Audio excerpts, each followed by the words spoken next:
నమశంకరాయ. శివానుగ్రహం ఉన్న వాళ్ళకే ఇప్పుడు మనం చెప్పేటువంటి ఇన్ఫర్మేషన్ చేరుతుంది. దాదాపు 225 సంవత్సరాలలో కేవలం 9 సార్లు మాత్రమే వచ్చినటువంటి అలభ్య పుణ్యతిథి, మహిమాన్వితమైనటువంటిది.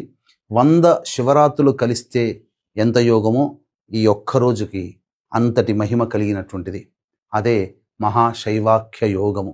కృష్ణ చతుర్దశి, ఆరుద్ర నక్షత్రము, అలాగే సోమవారం కలిసినటువంటి రోజు. ఇటువంటి రోజు పరమేశ్వరుడు సదా ప్రసన్నుడై ఉంటాడు. ఈ 13 జూలై ఈ సంవత్సరం వస్తుంది. ఇది తప్పిందా 2053లో వస్తుంది. అది తప్పిందా 2070లో వస్తుంది. కాబట్టి వీక్షించేటువంటి ప్రేక్షకులు శివానుగ్రహం కోసం ఈ రోజున దగ్గరలోని శివాలయంలో అభిషేకము, అర్చన, వీలైతే అన్నాభిషేకము జరిపించండి.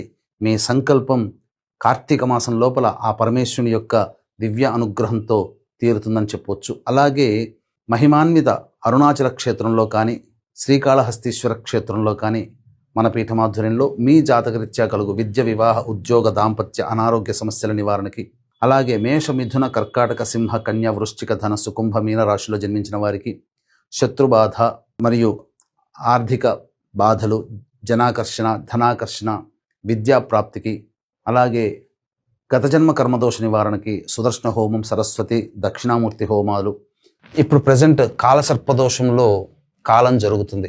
మార్చి నుంచి ఇప్పటి వరకు పుట్టినటువంటి వాళ్ళు, ఇంతకుముందు కాలసర్పదోషంలో పుట్టినటువంటి వాళ్ళకి కాలసర్పదోష నివారణార్థమై రాహుకేతు హోమాదులు జరిపించడం జరుగుతుంది.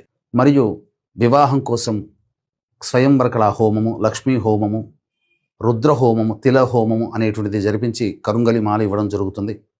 ఈ కార్యక్రమంలో నమోదు చేసుకోదలిచినటువంటి భక్తులు స్క్రీన్పై కనిపిస్తున్న నెంబర్కి కాంటాక్ట్ చేయండి. కేవలం 54 మందికి మాత్రమే అవకాశము. కావున 13వ తారీఖు మధ్యాహ్నం 3 గంటల లోపల ఈ కార్యక్రమంలో నమోదు చేసుకునే ప్రయత్నం చేయండి. సాయంకాలం అమృత ఘడియల్లో ఈ కార్యక్రమం ప్రారంభమవుతుంది.